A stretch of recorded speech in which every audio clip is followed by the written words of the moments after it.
Last time, we discussed orbital mechanics, how Newtonian gravitation shapes the orbital motion of two bodies, a planet orbiting around the sun, a moon or a satellite orbiting a planet. We saw that the simple orbital paths are conic sections, circles, ellipses, parabolas, hyperbolas. And the shape of the orbit and the motion along the orbit is determined by the energy and angular momentum of the orbiting body. But this time, we're going to see how gravity explains a quite different phenomenon, a phenomenon that is mysterious but also familiar. In fact, it's a daily occurrence on the Earth.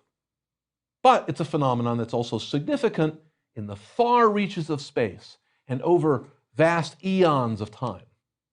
The phenomenon I'm talking about is the phenomenon of the tides. If you live near the seashore, you've seen the tides.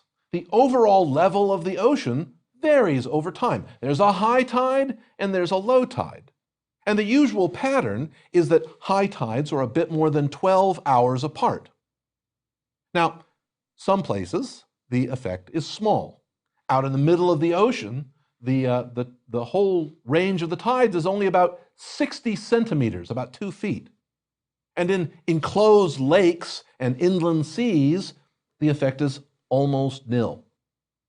But some places, the effect is very large. There's a famous location in the Bay of Fundy in Newfoundland where the difference between high tide and low tide is more than 10 meters. Tides are obviously important for navigation, especially near the shore, but they are also proverbial as an inexorable and inscrutable force, like fate.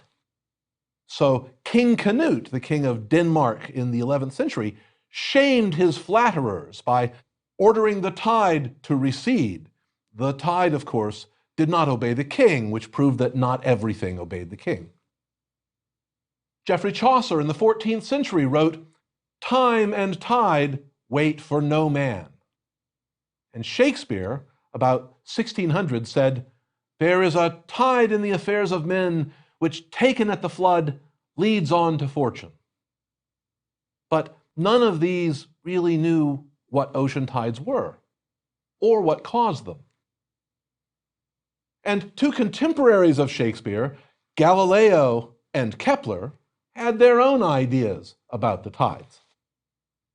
So, Kepler thinks that tides are somehow caused by the moon. Why would he think this? Well, essentially, because of timing.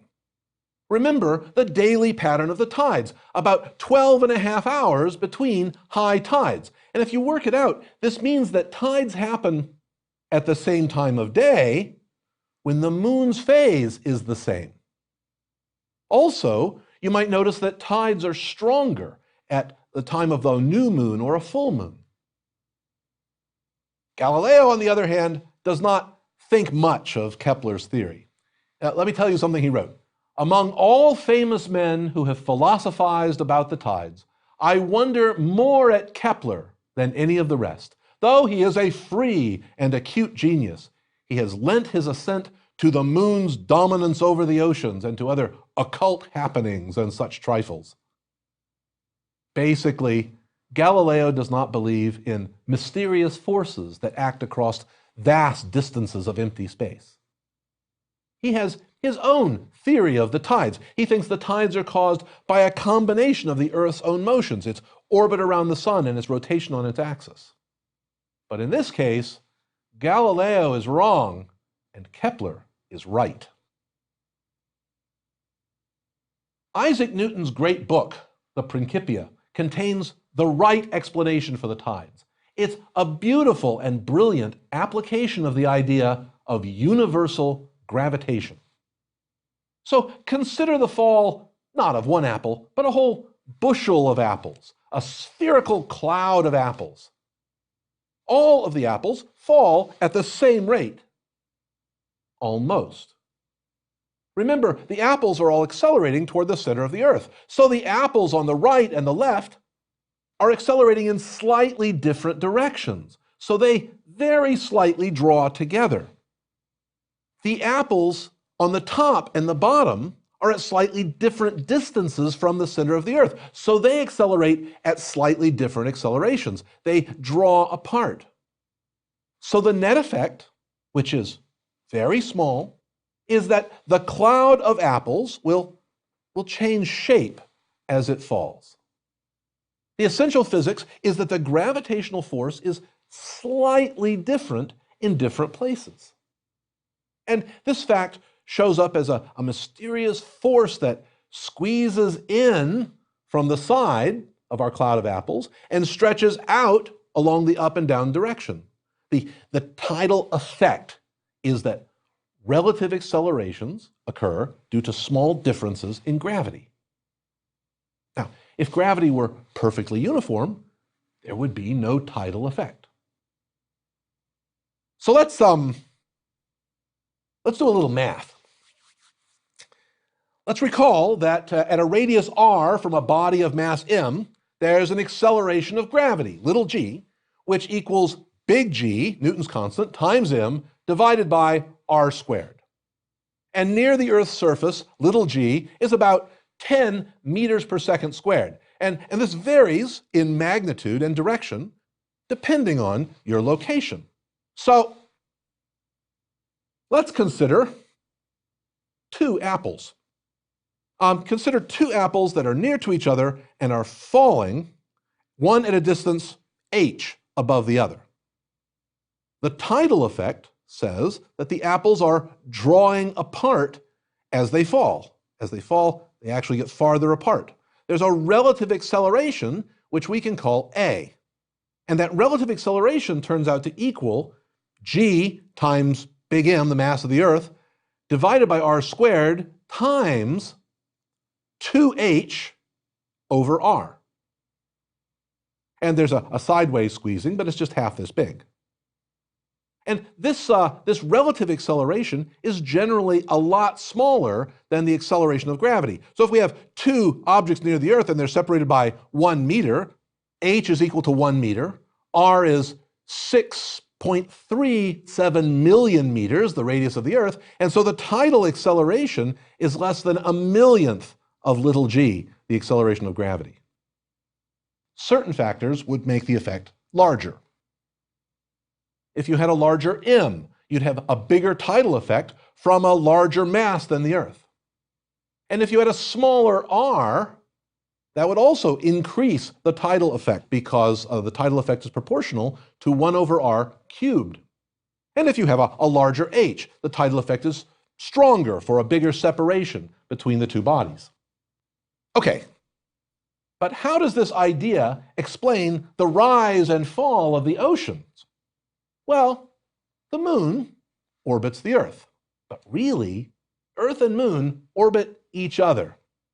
As we saw, the moon in its orbit is falling toward the Earth. The path is continually bending toward the Earth. That acceleration is due to gravity. But also, the Earth is falling toward the moon. Why? The gravitational pull of the moon. The moon attracts all parts of the Earth. But different parts of the Earth are attracted differently. So here's a simplified picture. We have a planet and a moon, and on the planet there's a uniform ocean with no land masses. And as the planet and the moon orbit each other, the planet accelerates toward the moon very slightly. And different parts of the planet are pulled a little differently. Now, water is free to move around on the surface, so it responds more strongly. The ocean, therefore, is slightly deformed. It stretches out along the line between the planet and the moon. There are two tidal bulges, one toward the moon, one away from the moon. The near bulge is because the ocean is pulled more strongly there than the center of the planet. The far bulge is because the ocean is pulled less strongly than the center of the planet. So if the planet is rotating, we on the planet will pass through two bulges each day, or almost two, because the moon is also moving in its orbit, which stretches out that time between successive high tides a bit. So what Newton is saying is that tides are due to differences in the moon's gravitational pull on different parts of the ocean. Now, there are complications. There are tides in the atmosphere. There are crustal tides. Even solid planets are deformed by tidal effects. Now, they're lower in magnitude. The crustal tides are less than half a meter for the Earth. And the presence of land masses complicate the ocean tides, complicate their timing and their amplitudes. And there are tides due to the sun. They're less than half as strong as the lunar tides because although the sun is much more massive than the moon, it's also much further away. And so with the moon and the sun, the total tidal effect will be strongest when the Earth, moon, and sun are roughly aligned. And this happens during a full moon when you have the sun and then the Earth and then the moon, and a new moon when you have the sun and then the moon and then the Earth. So, tides affect all kinds of things. They affect the Earth's rotation, for example. The Earth is not a perfect sphere. It's oblate. It's wider at the equator than it is through the poles. And so the tidal effect of the sun and moon is to cause the axis of the Earth's rotation to precess like the axis of a top. And that precession takes about 26,000 years for the axis to go around once. But the gravitational tidal effect also slows the Earth's rotation. It slows it down very gradually. So, why? As the Earth rotates, water flows around to make the tides. But there is friction in the flow, and that friction leads to a loss of energy. What happens is that the tidal bulges produced by the moon lag behind the tidal forces. They can't quite keep up with the Earth's rotation. So, for a simplified picture, the tidal bulges in the ocean are at an angle to the line between the Earth and the moon. And for the Earth and moon system, that's about 30 degrees. So what's that skewed tidal bulge doing? Well, it's producing small off-center gravitational forces.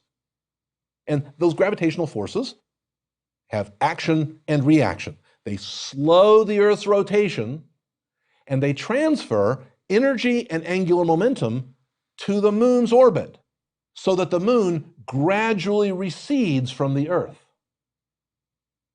This process was first understood in the 19th century by Sir George Darwin, an English astronomer and the descendant of Charles Darwin. And it's happening right now. If you study the Earth's rotation with atomic clocks, you'll find out that the Earth day is getting longer. It's getting longer by about 1.5 milliseconds, 1.5 thousandths of a second per century.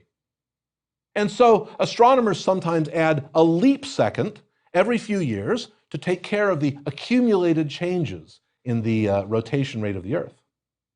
And also, there are laser reflectors on the surface of the moon left by the Apollo astronauts. And by bouncing laser beams from the laser reflectors, we see that the moon is receding from the Earth by about 3.8 centimeters per year. So what about history? Well, if you study the fossil record, you find that some organisms, such as corals, create hard structures in layers. There's a layer every day, and there are recognizable bands for the months because of tidal effects, and there are recognizable bands for years because of seasonal effects. And also there are some tidal sediments which record the same kind of information even if you don't have any corals around. So if you study ancient fossils and sediment layers, you can determine the length of the day. That is to say, the number of days per year. The year stays roughly a constant length. And you can also determine the length of the month, and thus the size of the moon's orbit. So today, there are about 365 days per year, and 24 hours per day, and about 29 and a half days per lunar month. But what was it like in the Devonian period, 400 million years ago? Well, then there were about 400 days per year, only about 22 hours per day, and only about 28 days per lunar month. The Earth was rotating faster, the moon was closer. And about 1 billion years ago, before the fossil corals, the Earth day was about 17 hours long, and the moon was only 90% of its present distance.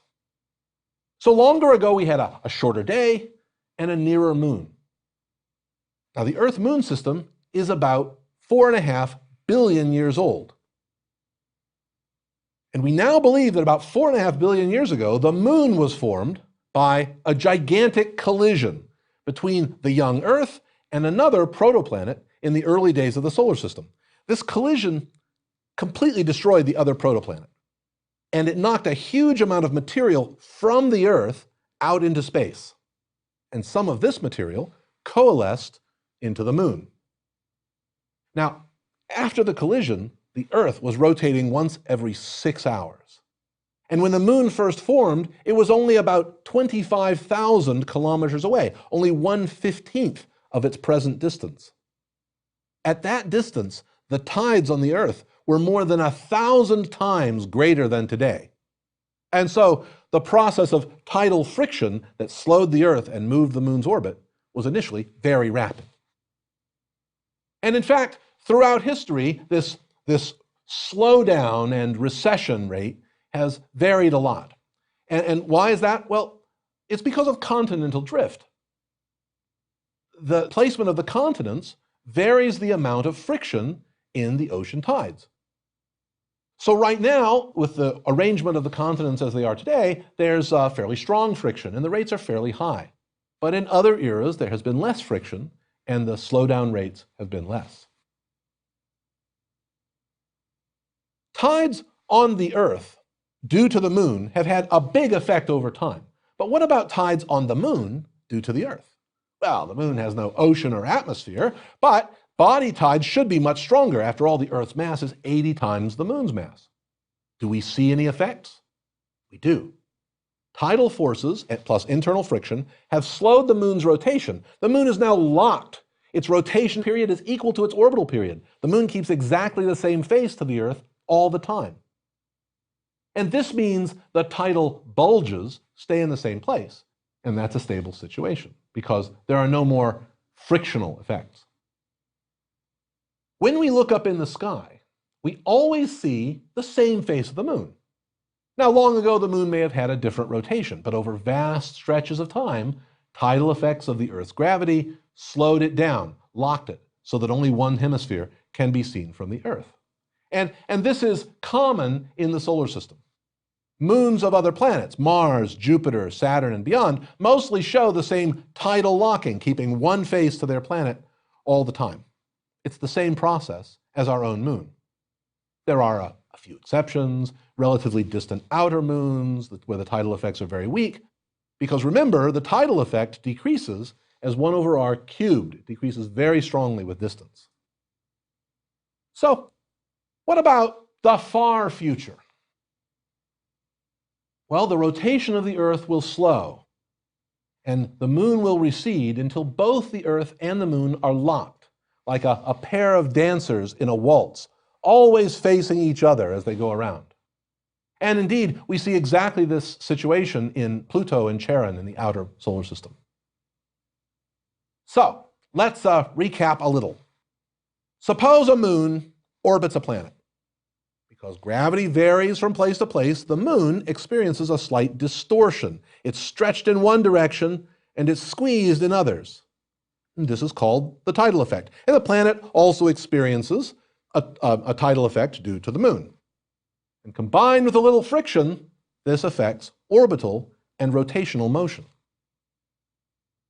Tidal effects are much stronger when you get closer to the planet. It goes as 1/r cubed. 2 times closer means 4 times stronger gravity, but 8 times stronger tidal effect.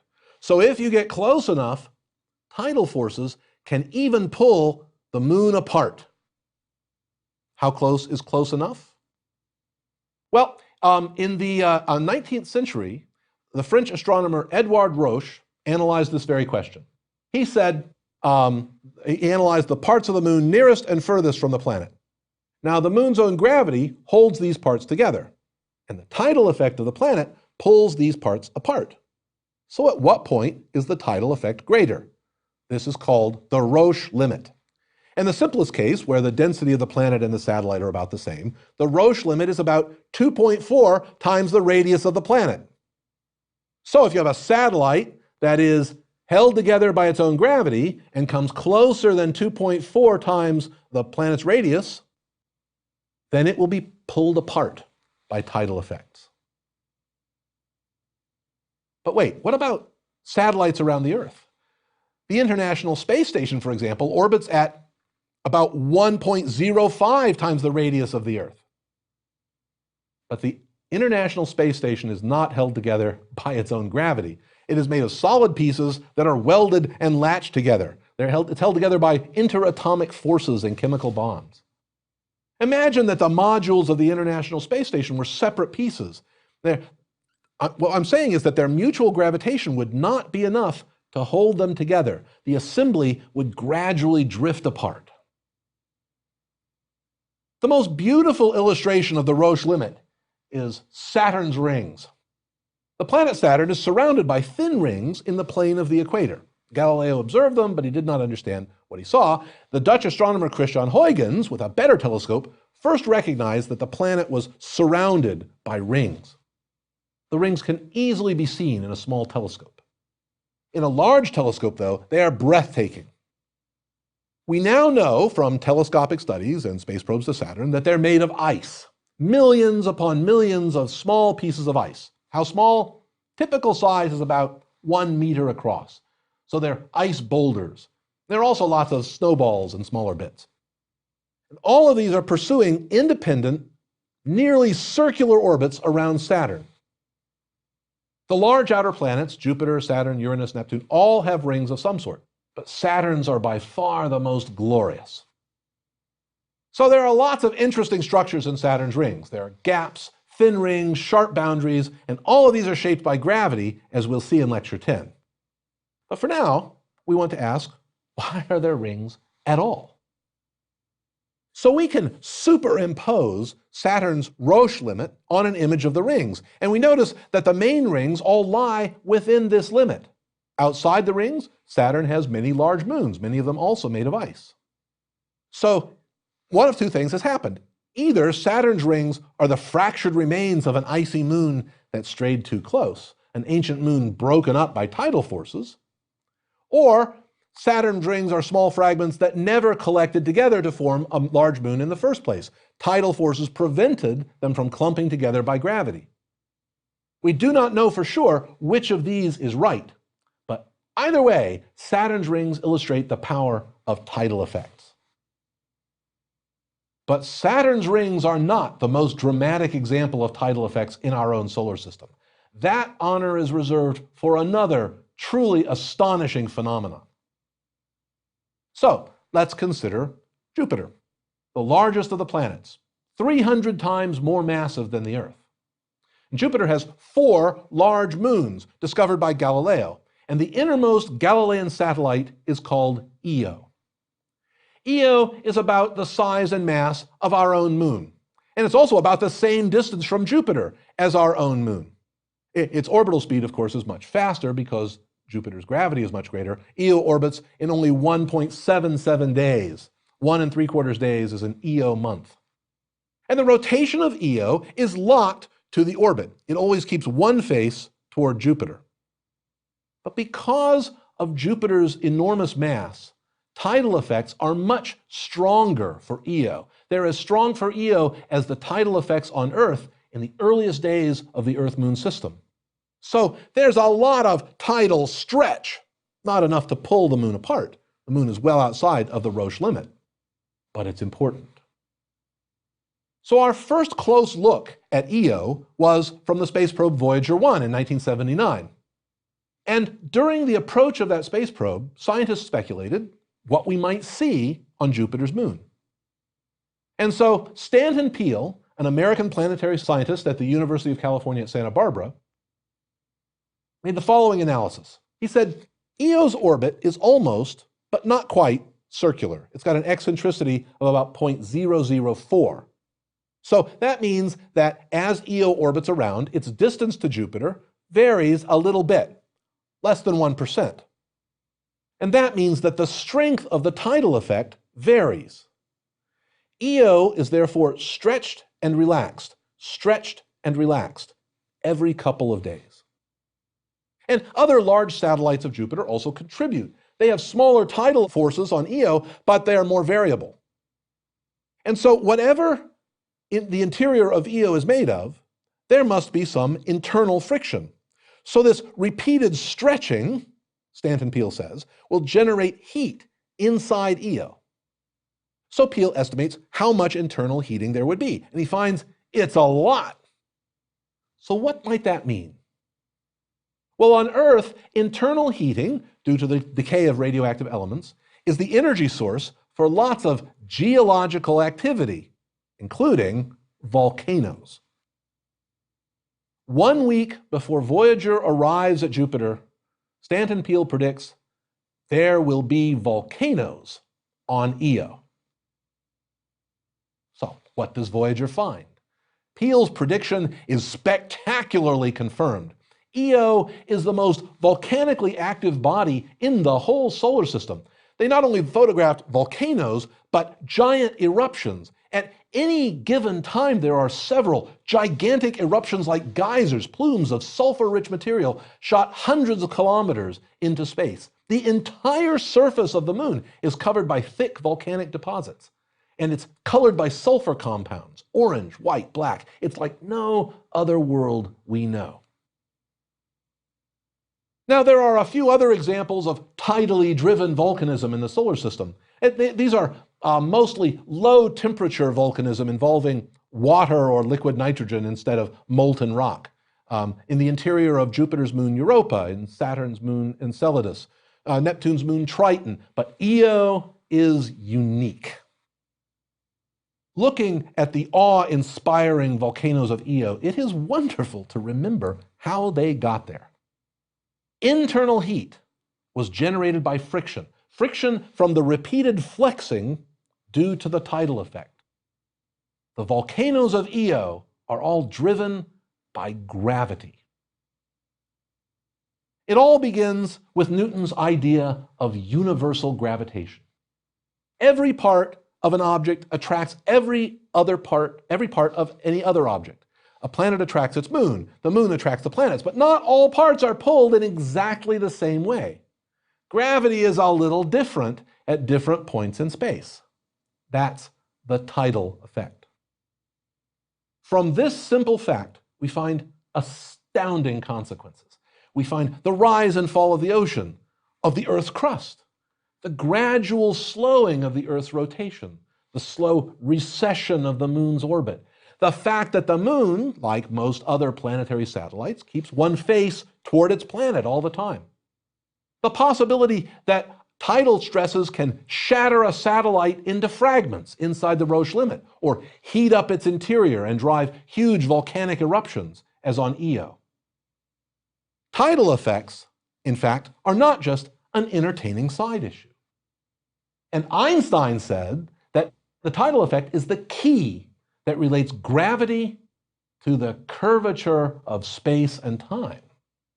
We're going to talk much more about that in the second half of our course, especially in lecture 17. But meanwhile, we have other effects of Newtonian gravity to explore. We have looked at two bodies interacting via gravity, the orbital motion of one about the other. We've looked at tidal effects. But what about three or more bodies? The sun, after all, has several planets. The planets exert gravitational forces on each other. How does this change their orbits? We will see how even very small orbital changes, small perturbations, can be important. These small perturbations can reveal unseen worlds in distant regions of space. So, orbital perturbations. That's next time. I'll see you then.